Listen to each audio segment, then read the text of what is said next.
RSS அமைப்பால் மோடியை பொறுப்பில் இருந்து நீக்க முடியாது. ட்ரம்ப் போன்ற யாராவது ஒருவர் காலில் விழுந்து பதவியை பெற்றுவிடுவார்.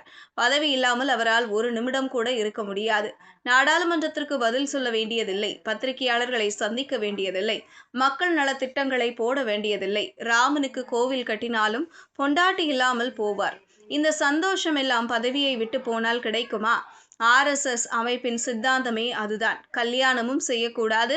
75 வயது ஆகினால் பதவியில் இருந்து போய்விட வேண்டும். ஆனால் மோடியால் அந்த பதவியை விட்டு போகவே முடியாது.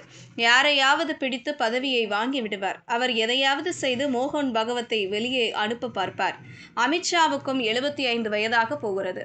அதனால்தான் சுப்பிரமணிய சுவாமி கேள்வி எழுப்பினார். கட்சிக்குள்ளே கேள்வி எழத் தொடங்கிவிட்டது. பீகாரில் வாக்காளர் திருத்த நடவடிக்கைகளுக்கு காங்கிரஸ் உள்ளிட்ட எதிர்க்கட்சிகள் கடும் எதிர்ப்பு தெரிவித்துள்ளன.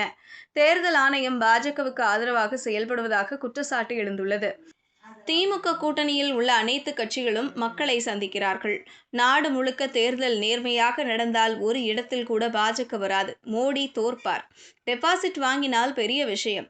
பிரதமர் மோடியின் சொந்த தொகுதியான வாரணாசியிலேயே எந்தவிதமான வளர்ச்சிப் பணிகளும் மேற்கொள்ளவில்லை.